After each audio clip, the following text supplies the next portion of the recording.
नहमदुहु व नसल्ली अला रसूलिहिल करीम अम्मा बाद फ़ौज़ बिल्लाहि मिनश शैतानिर रजीम बिस्मिल्लाहिर रहमानिर रहीम। नबी पाक सल्लल्लाहु अलैहि वसल्लम का इरशाद अली शान है। आप सल्लल्लाहु अलैहि वसल्लम ने फरमाया, तुम में से कोई शख्स उस वक़्त तक मोमन नहीं हो सकता जब तक कि वो मुझ मोहम्मद से अपनी औलाद, अपनी जान, अपने माल से बढ़कर मोहब्बत ना करे। गोया कि हमारे ईमान की कसौटी जो है वो नबी पाक सल्लल्लाहु अलैहि वसल्लम से मोहब्बत है, और नबी पाक सल्लल्लाहु अलैहि वसल्लम के हवाले से जब हम बात करते हैं तो फिर अहले बैत की बात भी होती है। अल्लाह पाक ने कुरान मजीद में वाज़े तौर पर फरमा दिया कि ए नबी सल्लल्लाहु अलैहि वसल्लम, तुम इन्हें बताओ कि तुमने इनको जो दीन का रास्ता दिखाया है, तुम इनके लिए जो तकालीफ बर्दाश्त करते हो, तुम उनसे कोई उजरत नहीं ले रहे, लेकिन इनका यह फर्ज है मोमिनीन का कि वो तुम्हारे कराबतदारों से मोहब्बत करें। मतलब ये है, पूछा गया सहाबा इकराम ने, या रसूलुल्लाह सल्लल्लाहु अलैहि वसल्लम, आपके कौन से कराबतदार हैं जिनसे मोहब्बत की जाए? आप सल्लल्लाहु अलैहि वसल्लम ने फरमाया, फातिमा, अली, हसन और हुसैन। तो ये जो नबी पाक सल्लल्लाहु अलैहि वसल्लम के कराबतदार हैं, नबी पाक सल्लल्लाहु अलैहि वसल्लम की अहले बैत है, इनसे मोहब्बत जो है वो हमारे ईमान का हिस्सा है। जो हजरत इमाम हसन, हजरत इमाम हुसैन रजी अल्लाह ताला अन्हु से जो है बुग़्ज़ रखता है, उसका ईमान हरगिज़ मुकम्मल नहीं हो सकता। जैसा कि मैंने आगाज में अर्ज किया कि नबी पाक सल्लल्लाहु अलैहि वसल्लम का ये फरमान अली शान कि तुम में से कोई शख्स उस वक्त तक मोमन नहीं हो सकता कि जब तक मैं मोहम्मद, तुम्हारी औलाद, दुनिया में इंसान को दुनियावी लिहाज से देखा जाए तो अपनी औलाद से बहुत मोहब्बत होती है और फिर माल से बड़ी मोहब्बत होती है। तो आपने कहा कि माल और औलाद, ये दोनों जो हैं, इससे बढ़कर मुझ मोहम्मद से मोहब्बत करो, तब तुम्हारा ईमान मुकम्मल होगा। तो नबी पाक सल्लल्लाहु अलैहि वसल्लम से मोहब्बत का मतलब यह है कि आप सल्लल्लाहु अलैहि वसल्लम ने जिस तरीके से हमें हुक्म दिया है कि हमने जो आपके बताए हुए रास्ते पर चलना है, उस रास्ते पर जब हम चलेंगे तो गोया कि हम नबी पाक सल्लल्लाहु अलैहि वसल्लम की बात को मान रहे हैं और आपसे मोहब्बत कर रहे हैं।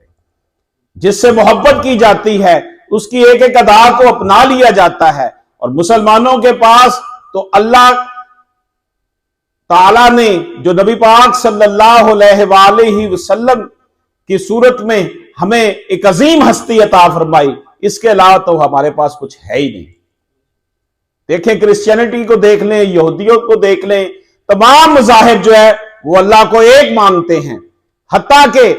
हिंदुइज्म में भी उनके यहां एक खुदा का कॉन्सेप्ट है, लेकिन मुसलमान जिस रब को मानते हैं वो रब मुस्तफा है, और जिस अंदाज में अल्लाह को मानने का हक है, उसकी तौहीद को मानने का हक है, ये वो हक है जो कि हमें नबी पाक सल्लल्लाहु अलैहि वसल्लम ने जिससे रोशनास करवाया। गोया के अल्लाह को मानने का मतलब नबी पाक सल्लल्लाहु अलैहि वसल्लम को मानना है। अल्लाह पाक की तकरीम, अल्लाह की इज्जत नबी पाक सल्लल्लाहु अलैहि वसल्लम की इज्जत है, और नबी पाक सल्लल्लाहु अलैहि वसल्लम की इज्जत जो है वो आपके अहले बैत की इज्जत है। इसलिए अगर कोई ये समझता है कि जनाब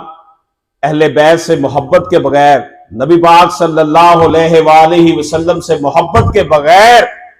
वो खुद को जो है वो अल्लाह के यहां मकबूल कर लेगा, तो ये उसकी भूल है। इस हवाले से बेशुमार अहादीस है जिसमें वाज़े तौर पर फरमा दिया गया کہ نبی پاک صلی اللہ علیہ وآلہ وسلم نے فرمایا کہ حسین مجھ سے ہے، میں حسین سے ہوں۔ یعنی کہ آپ یہ دیکھیں کہ حضرت امام علی مقام آپ پر سواری کر رہے ہیں، تو ایک شخص نے دیکھ کر کہا کہ واہ کیسی سواری ہے، تو آپ نے کہا تم سواری کی بات کرتے ہو، تم نے یہ نہیں دیکھا کہ سوار کیسا ہے۔ اب یہاں پر یہ بات قابل ذکر ہے کہ گویا کہ آپ نے امام علی مقام کو اگر اپنے کندھوں پہ اٹھایا ہوا تھا تو آپ اس وقت بازار میں تھے، کہیں راستے میں ہوں گے، اپنے گھر میں تو اس شخص نے آ کر تو نہیں نہ کہنا تھا، یہ گویا کہ کھلے عام یہ بات ہو رہی تھی۔ تو نبی پاک صلی اللہ علیہ وآلہ وسلم کا یہ فرمانا اور اس طرح آپ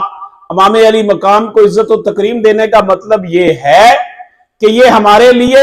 جو ہے یہ سبق ہے کہ امام علی مقام حضرت امام حسن اور حضرت امام حسین دونوں بھائی جو ہیں جو جنت کے سردار قرار دیے گئے، ان کی محبت، حضرت علی رضی اللہ تعالیٰ عنہ کی محبت، حضرت بی بی فاطمہ رضی اللہ تعالیٰ عنہ کی محبت ہی ہمارے ایمان کی کسوٹی ہے، معیار ہے، کیونکہ قرآن میں اللہ پاک نے فرما دیا، نبی پاک صلی اللہ علیہ وآلہ وسلم نے واضح طور پر فرما دیا۔ تو اس لیے اگر ہم یہ سمجھتے ہیں کہ ہم نے اگر نبی پاک صلی اللہ علیہ وآلہ وسلم کی محبت کا نام لے لیا تو شاید ہم بریلوی بن جائیں گے، اگر ہم نے امام علی مقام کی محبت کی بات کی، حضرت فاطمہ رضی اللہ تعالیٰ عنہ کی بات کی، ان کی محبت کی بات کی، جنت کے سرداروں امام حسن حسین کی بات کی، تو لوگ یہ نہ سمجھے کہ ہم شیعہ بن گئے ہیں، اور اگر ہم توحید کی بات کریں تو یہ لوگ سمجھنے لگ جائیں کہ ہم دیوبندی وہابی ہو گئے ہیں۔ ہمیں کسی سے سروکار نہیں ہے، ہمیں سروکار اگر ہے تو اپنے ایمان سے ہے۔ توحید ہمارے لیے، رسالت ہمارے لیے، امام علی مقام کی محبت، اس گھرانے کی محبت ہمارے لیے، یہ سب چیزیں ہی ہمارے ایمان کا پورا امتیاز ہیں۔ اللہ پاک ہم سب کا حامی و ناصر ہو۔